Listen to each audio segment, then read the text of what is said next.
Terran Lab Show. The Terran Lab Show. The Terran Lab Show. The Terran Lab Show. It's the Terran Lab Show. It's the Terran Lab Show. Where the topic of discussion is you. So let's go. Hello everyone, how are you? How are you? Welcome to the Terran Lab Show. In each episode, we are going to dive into the incredible stories of those in our community making a difference. We've teamed up with Chicago News Weekly to bring you the health and wellness journeys of those around us shaping our world. Thank you so much for joining me today. And thank you so much for joining me today. I truly appreciate it. Julia Robertson is the founder of Mystic Holistic Studio in Bronzeville, Chicago, a massage therapist practice built on one simple conviction: you should leave different than you come in. With a decade of hands-on experience, she approaches pain and stress intervention with a philosophy that is practical as it is intentional. The name says it all: not explained, but not impossible. Julia Robinson, thank you so much for joining me today. Thanks for having me. How are you? I'm excellent. I'm super excited. I'm honored to be here. No, I'm grateful for you to be here. Grateful for you to be here for sure. I want to hear all about this because, like I said, I took a look on your social media, and I already felt like when Julia came in today, I gave her a hug because I already felt like I knew her, because it was like her social media is just so inviting, and what you do is so inviting. Yeah. So I want to talk about how you really got into this work. I know you've kind of had a journey getting here. Yeah. Your own health and wellness journey of getting here. So tell us a little bit about how did you get into this work and this healing practice? From the beginning? Yeah, well, just, a little snippet. Little snippet. It was random how I got into it. I needed to build something, and I didn't want to go to a 4-year university per se, but I wanted a trade. So I did some research, got into massage. It was random. Okay. I stayed because I was able to slow down, right? It was the first job I had that I didn't have to be on all the time. I didn't have to race all day, because you have to be relaxed to give a good massage. You have to be in a good space, right? Okay. So I was able to regulate my own nervous system just to be able to perform my job well, and that changed things for me. And so you realized then, because I think being able to regulate your own nervous system, and then you wanted to help people kind of regulate theirs, because I feel like for me, like I said, when I took a look at your social, I was like, I need a massage now. Yes. Because my nervous system, I feel like, is always on 10. Yes. So how did you know then that you wanted to jump into helping others do this, right? It's doing it for yourself is one thing, but how did you know you wanted to do it for other people? When I saw that it was intervention. Before, when I was in massage school, I went to a clinical massage school, so they really got us ready to work for physicians, chiropractors, acupuncturists, things of that nature. Okay. But I still kind of saw massage as a luxury.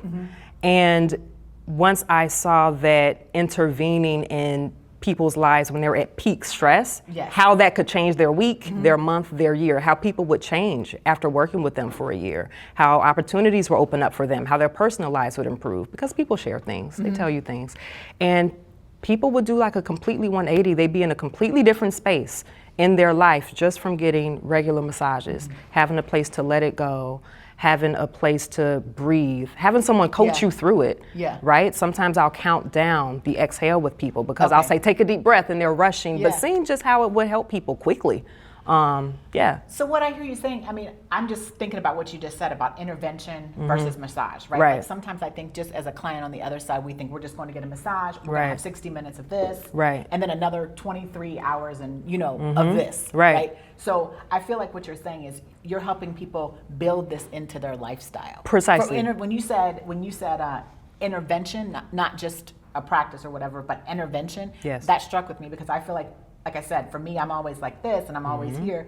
But what you're saying is relax a little bit and take this into your daily life. Is what you want people to do. And it changes how you go about your day because you don't want to undo the work we just did, right? You're going to be conscious of, I want my massage to last longer. So I'm going to change how I move tomorrow morning. I'm going to change what I eat before I go to bed. I'm going to go to bed earlier. I'm going to treat myself to a hot bath because you see that, it compounds. I think about, so sometimes when I get massage, I always think, you always think, you go in the shower, you shower yourself to get your massage, you do this, and then I'm like, when I come out, I'm like, now what do I do? Because I don't want this to go away. You know what I mean? I feel like my next move needs to be the best move. Precisely. If I do something stressful, I'm taking, like you said, I'm taking it all away what I just got in my massage. Right. So your conviction, it says you built this practice on one simple conviction. You should leave different than you come in.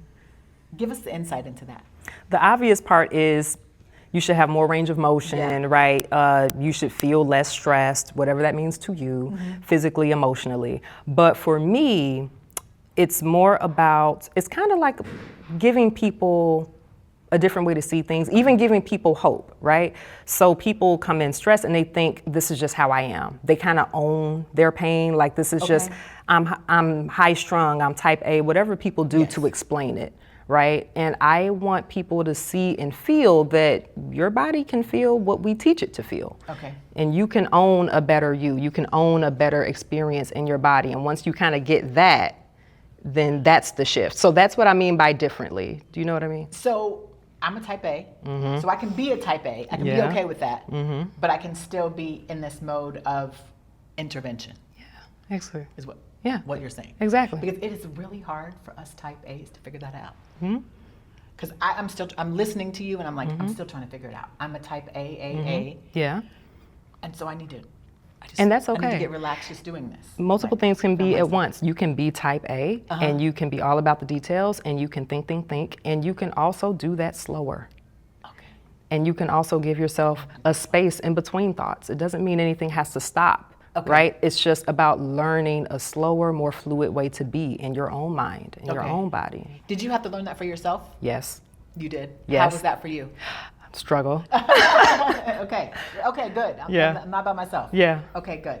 So one of the things you say in here is, let's see, her work is about pulling the pendulum the other way towards compounding wellness. Right. And I said before, I want to know more about that. I want to know what that means. Right. What compounding wellness means. Right. Because, and you also say compounding stress. Your body defaults to compounding stress. And you want to take us from compounding stress to compounding wellness. Right. So what does that mean when you say compounding stress or compounding wellness? Okay, so compounding wellness, there's something called the allostatic load, I believe. And pretty much what that means is stress literally multiplies, it compounds. So we think of stress as a moment in time, right? I was stressed out for that moment and it passed, but that's not how the body processes it. The body keeps the score, explains that really well. Okay. So That makes sense. right? Yeah. So if we don't kind of intervene, right, actually focus on relieving that stress, releasing that stress and resetting, it will start to multiply, right? Okay. So compounding stress, if we're not focused on breath work, if we're not focused on giving ourselves a few minutes, if we're not focused on giving ourselves, like I said, space in between your thoughts, right? If you're just always on from one thing to the next, stress compounds. Is there like a statistic that says in between moments or in between things we should give ourselves a minute, 2 minutes? Does it matter, or is it what works for you? It's or more. I'm sure there is a statistic, Okay. but it's more what works for you. Okay. It's more what works for you. Because I feel like, when let me just try to set silent for 5 seconds. Let me see. It is so hard. Not anymore. Not for me. You can do it. Because when people say take me meditate, when people talk about meditation. Yeah. Have you ever heard of yoga nidra? Yes. Okay, so I tried to do yoga nidra. If anybody's never heard of that, it's like sleeping yoga. It's like a yoga where you sleep. I've tried to do that, and I fall asleep every time. I cannot consciously just be awake and be still. Okay. So I'm very intrigued by compounding stress because I feel like that's what a lot of us live by. Yeah. Is compounding Whether stress. we realize it or not, right? Because if you're not taking the time to intervene, it's just happening. Yes. And now what you're telling us is we need to go in the opposite direction of compounding stress. And we need to keep this focus on compounding wellness. Yeah. So I think that's something that I took, one of the new things that I heard when I was reading your bio about the ability for our body to need to shift this pendulum the opposite way, because I feel like we live in compounding stress. Yeah, 100%. We live in, like you said, all on the way on top of the mountain all the time. And we also think it's okay we think it's bad even to be on the bottom of the mountain. Yeah, some people feel even guilty, right, for slowing down. Like, I'm not doing enough. Why aren't I being productive? And you don't need to feel guilty about it, right? We need to be okay with that. So give us 3 practical ways you can help us be intentional with our wellness. Now, I know, speak to your massage, but I think there are other ways in there too that you've learned along the way. And give us, or selfishly give me, 3 practical ways that I can go daily with practicing compounding wellness as opposed to compounding stress. Okay. One way that I think you will like, Taryn, is scheduling. Oh, okay. Scheduling. If it doesn't go on the schedule, it doesn't happen, right? We all know, we've heard that. Yeah. A lot of us live like that. Schedule your breath work. Schedule your massage. Look, I said scheduling, I went like this. When she said scheduling breath work, I went like this. Because I'm like, okay, now I got to put that on my schedule. Yeah, but a lot of us treat wellness like we're reactive to it, right? So we wait until something hurts, until we're burnt out, until whatever, until we're sick to rest. Okay. And then we're playing catch up, right? I need to get better so I can go back to doing the thing that made me sick. Instead, just schedule it, right? Schedule your massage, schedule time to breathe, schedule time to be quiet.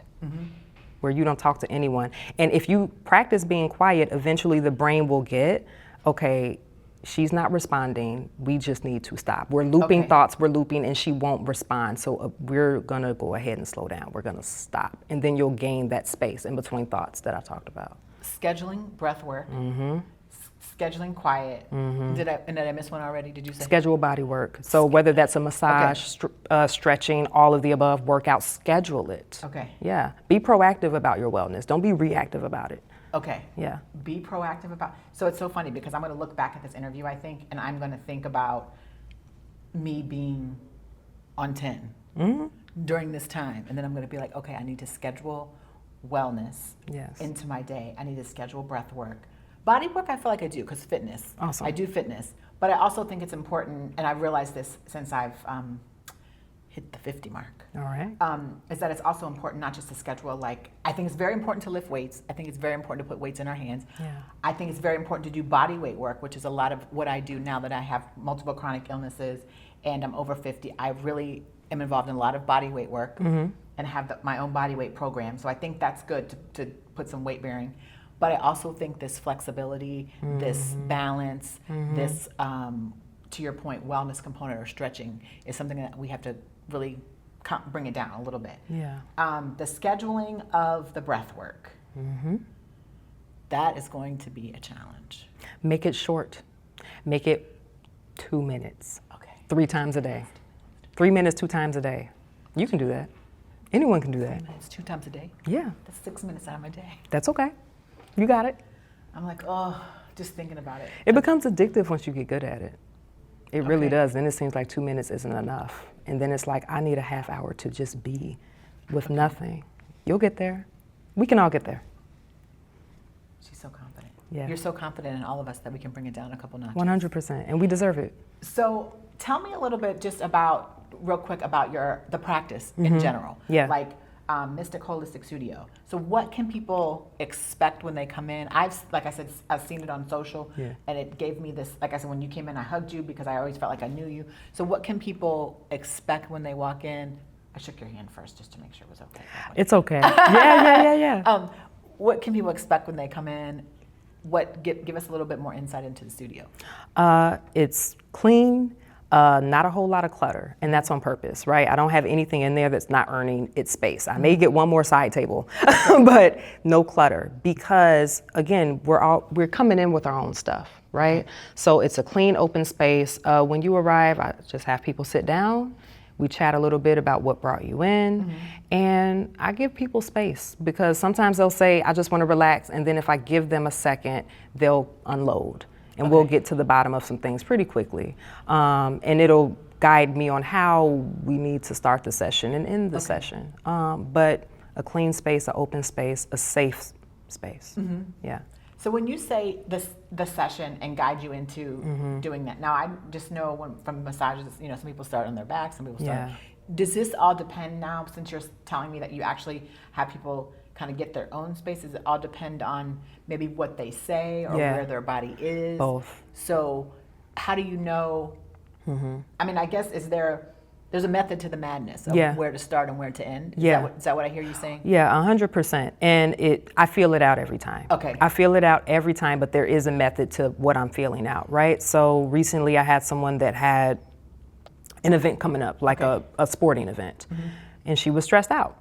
So she wanted a little of both. Okay. Which means I'm going to address the areas that are tense in the body, physically tense, right? We're going to do that first. Okay. We're going to get that done first because that's what you're here for, and I want you to feel satisfied. Okay. I want you to feel satisfied quickly, right? People are short on time and short on patience. So I want to address what hurts first. Yeah. But she says she's stressed out, so I want to end with the more relaxing portion, right? Okay. So we didn't just do face down, back, legs. So you know what I mean? Yeah. We focused on, it happened to be her legs, so we did the legs first. Okay. It happened to be hips, so we did hips. We did all of the sort of intense feeling portions first, and we ended with her neck, which happened not to hurt. She just wanted to relax. So I'm like, we're gonna end with your neck and your head and really slow strokes and slow breathing. And like I said, I guided her into that breathing. Try a 4-second exhale.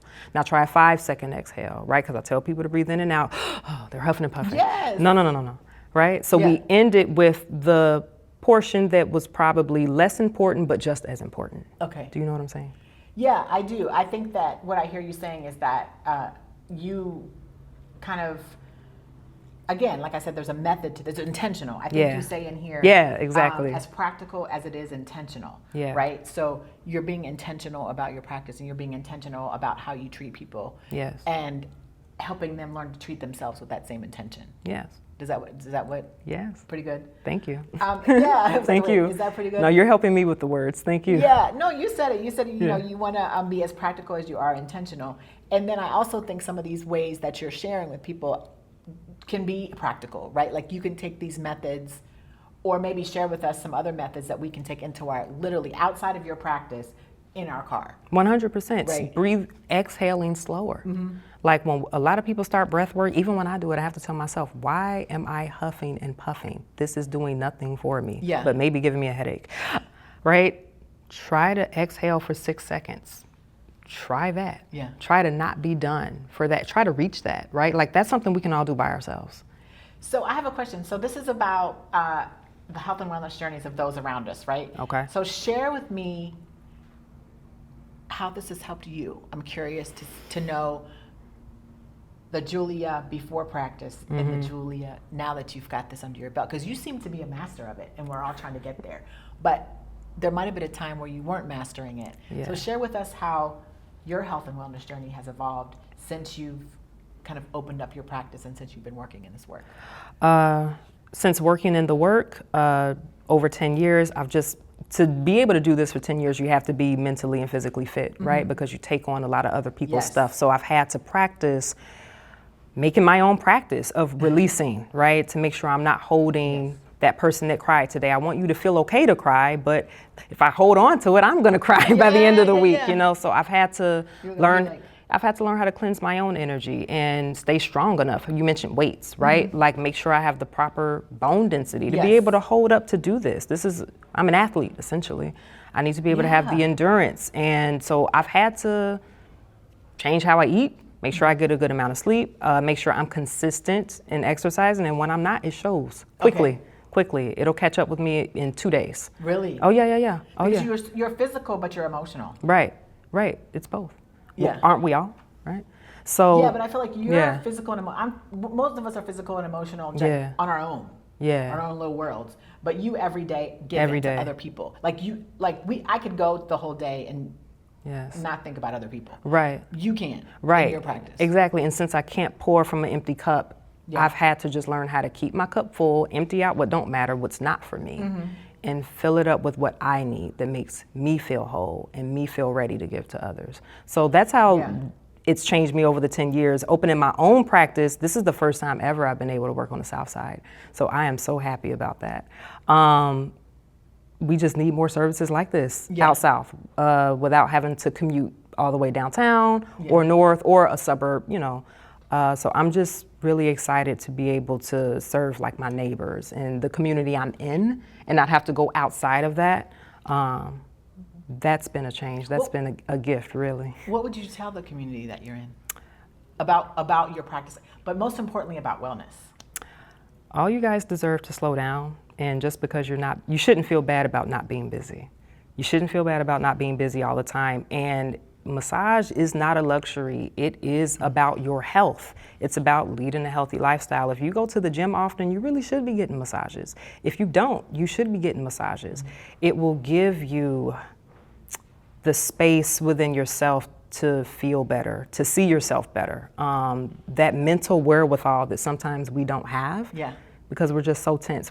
I can only think to the next day, right? Yes. Massage is quick relief also. So why do some of us drink? We want to feel better quickly. Why do some of us eat like more fried chicken than we planned on? We want to feel more mac and cheese. More mac and cheese. We want to feel, we just want relief from being tense all the time, and we want it now, and we want it quickly. Massage works just as fast. And there's no adverse effects. It doesn't raise your cortisol or your cholesterol, and you're not hungover, and you're gonna feel great. Yeah. And it can only make you better. I would say that massage can only make you better, and it is, in a way, a quick fix. Yeah. It is. A 30-minute massage. It has to be done consistently. Consistently to maintain. Yeah. Yeah. I feel like it has to be done consistently. Because Because sometimes, I mean, I've gotten to this habit too. I'll get a massage, and it'll be another 20 years before I get another one. Oh yeah, people come in maybe every other Mother's Day, Yeah. right? That sort of thing. It has to be consistent, just like exercise, just like diet. It's part of your health. Well, I feel like you've definitely encouraged me. I think the things I'm taking away, one of the things for sure is I'm scheduling some downtime during the day. Yeah. Like even if it's 3 minutes. I mean, whatever it is I can get through without going into a panic mode. I need to figure out what that's going to look like for me, the balance. And then I'm going to work on expanding that, right? Yeah. But I think the scheduling of some downtime during the day would help me out a lot. So tell me a couple of things. One, what's next for you? Where people can find you? And then I'm going to get into one final question. But what's next for you in your practice? And then where people can find you? What's next in the practice? I am looking for an acupuncturist. I would love to work with an acupuncturist. Okay. I can offer that in my space, so I'm looking for someone. I would like to hire another massage therapist, and I would like the Mystic Holistic Studio to be a place where it's the best place for therapists to work, and the best place to come fresh out of school and learn from the best. So that's what's next. What was your other question? What's next, and where can people find you? Oh, 80 East Pershing, Suite 307. I'm on the corner of 39th and Michigan. So I'm right across the street from Pearl's Place and the Amber Inn in Brownsville. And your social? At Mystic Holistic Studio, Julia Robinson. Great. So, Julia, one final question. Okay. I know this gets everybody. Okay. So it's not anything I plan, speaking of not planning, but everybody gets it. Okay. I'm a crazy cat lady. Okay. Cats. Save the cats in my backyard. Every episode I talk about them. Midnight in Shadow. If you don't know them, you must. Okay. But this is the question. Tell me. Cats and curiosity. Yeah. What are you curious about? Ooh. I know. It gets everybody. Yeah. Here we are. You got me. Okay. I'm curious about how more services like massage and acupuncture, and from people like myself that are experts, we know what we're doing, and we're efficient. I'm curious about how that will start to change, like the South Side and the West Sides as well. As more places like this are available, and you don't have to go outside of your community, you don't have to commute, how will that change neighborhoods? How will that make people kinder? How will that make people more patient? How will that make people better drivers, right? Less road rage. I'm just curious how it will change the air. Will it make the air a little less thick? So that's what I'm curious about, how the ripples of this can affect public health as a whole. That's what I'm really curious about. As we have more of this, how's that gonna make me a better parent, a better teacher, a better neighbor, make my interactions with others just better? Yeah. Yeah. And I definitely think it will. Yeah. So I definitely think if we get into these practices and we think more about our wellness as a whole, our total wellness, that, you know, it will make us kinder humans. It will make us more patient humans. And we won't have some of the things that we have out there in our world today that are just changing the dynamics for the crazy. Yeah. Right? So thank you so much for joining me. I do feel a little bit more relaxed just talking. I'm getting there, ladies and gentlemen. Yeah. A little bit more relaxed just talking to you. You can do it. I know. I need to do We're it. doing I'm it. We're scheduling. already doing it. Like, let's do 5 seconds. Okay.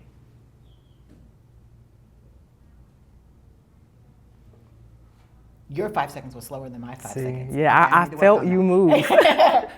Well, thank you, everyone. Thank you for joining us. This is the Taryn Lamb Show. I truly appreciate you watching today. If you have a story, I would love to have you on the show. If you know someone who has a story, I'd love to have them on the show as well. Again, you can find me on my socials at I am Taryn L. And this is the Taryn Lamb Show. Be good to yourself and each other. Thank you for joining. Bye-bye.